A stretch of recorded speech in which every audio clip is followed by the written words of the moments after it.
क्या नाम है आपका? मोहम्मद हारून। क्या बोलेंगे, देश में जो बताया जा रहा है कि देश में एक अघोषित आपातकाल लगा हुआ है। डिम्पल यादव समाजवादी पार्टी की बड़ी नेता है, अखिलेश यादव जी की पत्नी है, क्या बोलेंगे इसको? देश में अघोषित आपातकाल लगा, मोदी जी ने लगा रखा पिछले 10 सालों में, उसके ऊपर कोई बात? अघोषित आपातकाल क्या मतलब है इसका? Undeclared emergency. मुल्क के अंदर जैसे 1975 में इमरजेंसी थी, वैसे आज इमरजेंसी जैसा हाल है। हर आदमी का जीना मुहाल है, उसको बोलते हैं आपातकाल। ऐसा? हाँ है ऐसा। अघोषित आपातकाल का माहौल है, इमरजेंसी का माहौल है पूरे मुल्क में। हर कह सकते हैं ये, कैसे कह सकते हैं इसका? ये मेहनत कशों से पूछिए। दिक्कत क्या है ये तो बताओ, आपातकाल बताओ कैसे? आपने लोगों को 5 किलो अनाज का लालच देकर अहदी और बेअहदी बना दिया और हरामखोर बनाना चालू कर दिए। 5 किलो राशन देके मोदी जी ने मेहनत कशों को मेहनत कशी करने से रोक रहे हैं। गरीबों को राशन देते तो मोदी जी ने आराम खारू बना दिया गरीबों को नहीं बनाया, ये आदमी को काम से निकम्मा करने की था। गरीबों को राशन मिलता है। मैं आपको जूते से ना मारते हुए हरामखोर बोल दिया इन्होंने कि 80 करोड़ लोगों को राशन देके 5 किलो राशन देके हरामखोर बना दिया। देखो, देश के 80 करोड़ लोगों का अपमान मत करो आप इस बात को। देश के 80 करोड़ लोगों का अपमान मत करो। नहीं मिल रहा है। नहीं मिल रहा क्या? आप एक बताओ, लोगों को तो आप हरामखोर बोलोगे हैं, तो फिर सुनो। अरे केजरीवाल दिल्ली के अंदर मिलता है, मैं काम नहीं करता हूँ, फिर इनको मिलता है ना। आपने सभी को हरामखोर कैसे बोल दिया? ऐसा बोल रहे हैं कैसे हरामखोर का मतलब क्या है? पागल है, हरामखोर बोलोगे क्या किसी को? अरे दिल्ली की सरकार जो फ्री में बिजली पानी बांट रही है ना, तो उसका मतलब वो हरामखोर हो गए क्या? तो फिर वो फ्री में इसलिए दे रहे कि लोगों को सहूलत दे रहे। तो सहूलियत तो वो क्या, वो सहूलियत नहीं है, वो सहूलत नहीं है। इसे बोलते हैं दोगलापन, इसे बोलते हैं दोगलापन। अनाज मिलना सहूलियत नहीं है। इस पे जो क्या बोलेंगे, जो अखिलेश यादव की वाइफ ने जो बोला कि देश के अंदर जो अघोषित आपातकाल है, संसद से निकल के बोला कि एक तरफ पेपर लीक हो रहे हैं, एक तरफ युवाओं का भविष्य बर्बाद हो रहा है, किसान परेशान है। आदमी पकड़ा गया, बीजेपी का पकड़ा गया बीजेपी का आदमी, बीजेपी का पकड़ा गया भाई। कौन पकड़ा गया? सदर ये पेपर लीक में हाँ, आंध्रा में पकड़ा। मोदी जी ने जो कानून बना दिया पेपर लीक के खिलाफ, इसके खिलाफ क्या बनाते हैं? उनका आदमी पकड़ा जाएगा, छूट जाएगा, दूसरा आदमी ईडी में जाएगा। अच्छा, ईडी में जाएगा। अघोषित आपातकाल है इस देश में, है अघोषित आपातकाल है। और ये व्यक्ति 80 करोड़ लोगों को, हमारा बड़े भाई साहब हरामखोर बोल रहे हो। ये आपातकाल, अगर आपातकाल होता ना भाई साहब, तो आप इतना बात बोल ही नहीं पाते। आपातकाल होता था, सुनिए भाई साहब, देखिए। अरे क्या निकम्मा बना दिया भाई साहब, अरे क्या निकम्मा बनाया आपको, क्या निकम्मा बनाया भाई साहब? चौपट हो गया पूरा। क्या चौपट हो गया? आप रोटी नहीं खा रहे, आप काम नहीं कर रहे। एक मिनट रुको, एक मिनट बताइए भाई साहब। सर, आप खाना नहीं खा रहे क्या? सब खा रहे हैं ना, तो सब खा रहे। तो ये आपको ये सर आएगा, ये बात क्यों बोला जा रहा है? तो हरामखोर यस ये है, हरामखोर। कैसी हरामखोरी है? आप बताओ हरामखोरी क्यों नहीं है? हमें तो बोले हरामखोरी, आप जवाब दो। तुम क्यों? 1 किलो राशन मिलता है, हरामखोरी है क्या 5 किलो का? मैं 5 किलो, जिसको जो राशन 5 किलो देगा ना, मैं उसको 5 किलो देता हूँ। वो पूरा जिंदगी के ना, मैं 1 महीना खा ले बैठ के मैं गुलामी कर दूंगा। कर दोगे? बात नहीं है, बात उसकी बोलना गलत है ना। नहीं, अब सोच जो बोले वो परफेक्ट बोले। हरामखोर किसी को नहीं बोलना चाहिए भाई साहब, चाहे कुछ भी हो। वो जो है ना, सुनो, मुल्क की हालत, कीमत तो खूब बढ़ गई खेतों के धान की, लेकिन विदा ना हो सकी बेटी किसान की। और मतलब परस्त लोगों ने कुर्सी के वास्ते तस्वीर ही बिगाड़ दी हिंदुस्तान की।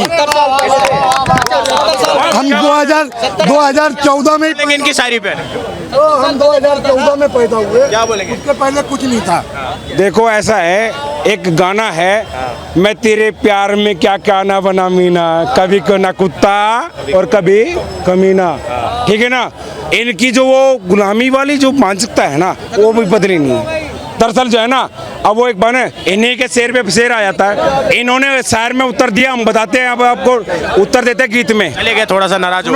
हम बचाते रह गए दीमक से अपना घर, कुर्सियों के चंद कीड़े पूरे वतन को खा गए। हम आज 10 सालों में तो अंधभक्त हो गए। ये जो 65, 60, 55 साल जो है लगे रहे, ये क्या सब इंजीनियर थे? क्यों जी, वैज्ञानिक थे सब के सब। हम तो अंधभक्त हैं। ये चमचे हैं, चमचे ही रहेंगे, हालात के मारे थे, हालात के मारे रहेंगे। बुद्धि ने आने वाली है नहीं। ठीक है ना?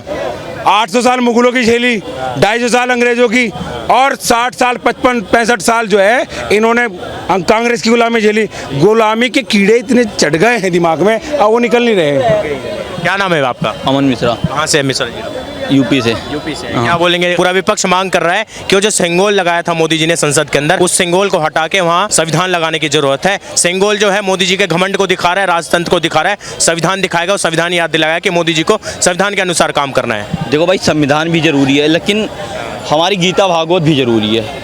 नहीं, ये जो संगोल हटाने की बात कही है समाजवादी पार्टी के लोगों ने, विपक्ष भी मांग कर रहे हैं। देखो, मनुस्मृति कहते हैं दंडे न शाश्वत प्रजा।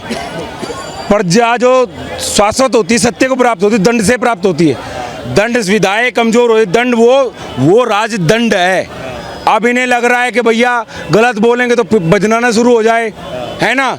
इन्हें उससे डर लगता है, वो भारत की संस्कृति को दर्शाता है, भारत के कल्चर को दर्शाता है। इन्हें डर लगता है उस चीज़ से।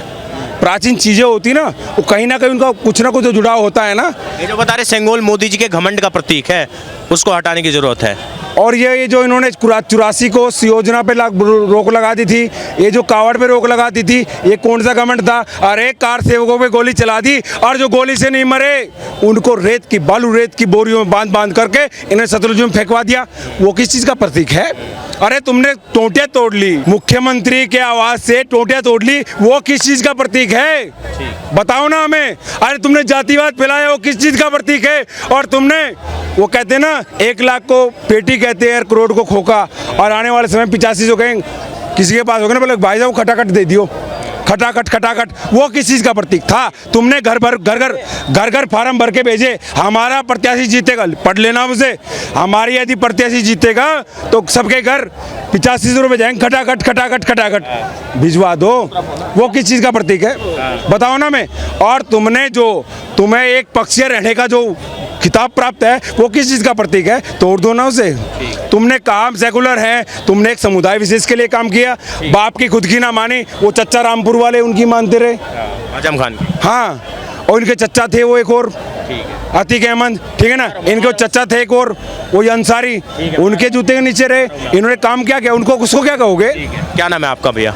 क्या नाम है आपका? भाई के साथ हूँ भाई। क्या बोलेंगे आप? मतलब समाजवादी पार्टी की जो मांग है कि सिंगोल को हटा देना चाहिए। रुक जाओ, उसी संसद में जय फिलिस्तीन की नारा लगता है, उसी संसद में जय फिलिस्तीन का नारा लगता है, तब इनको संविधान का नहीं खतरा आता है कि संविधान में हमारा खतरा है। तब तो इनका संविधान को नहीं बचाने के लिए आवाज़ उठाते हैं। एक भी लोग आवाज़ उठाए हो तो बताओ।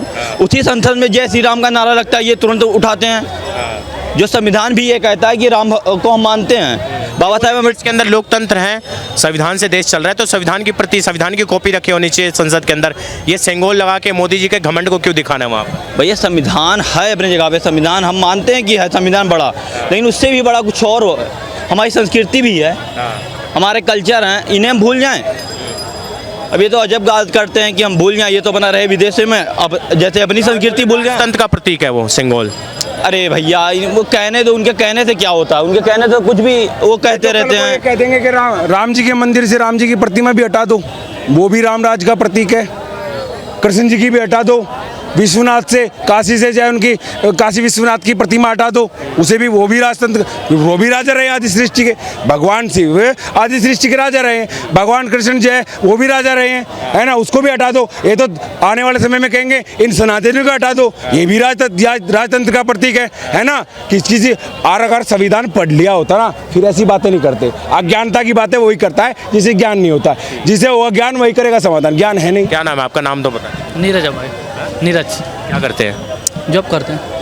वहाँ के रहने वाले? राजस्थान से। क्या बोलेंगे? मोदी सरकार 3.0 बन गई, तीसरी बार प्रधानमंत्री मोदी जी बन चुके हैं। ये जो बताया जा रहा है कि युवाओं का भविष्य बर्बाद हो चुका है 10 सालों में, एक के बाद एक पेपर लीक हो रहे हैं और देश के अंदर एक अघोषित आपातकाल हो रखा है, डिम्पल यादव जी ने बोला है। क्या बोलेंगे? कुछ युवा हैं, युवाओं के जो मुद्दे उठाए गए। किसी के लिए कुछ नहीं बोलूँगा, जो कर रहे हैं ठीक है, चलने दो जो चल रहा है। क्या नाम है भैया आपका? भैया हमारा नाम तो मुदस्सिर है सर। कहाँ से? मैं यूपी से हूँ। क्या बोलेंगे? देश के अंदर अघोषित आपातकाल जो बता दिया डिम्पल यादव जी ने, हालांकि बहुत बड़े मेजोरिटी से इस बार जीत के आए हैं, मेजोरिटी नहीं, बहुत बड़ी ज़्यादा सीट से जीत के आए उत्तर प्रदेश से, सबसे बड़े पार्टी के रूप में उभरे उत्तर प्रदेश में। क्या बोलेंगे इसके ऊपर? अघोषित आपातकाल है देश के अंदर। देखिए, इतना तो मुझे राजनीति में इंटरेस्ट है नहीं, तो मैं इसका तो फिलहाल कोई जवाब नहीं दे पाऊँगा। आप कोई और सवाल पूछ लीजिए। बहुत बहुत धन्यवाद।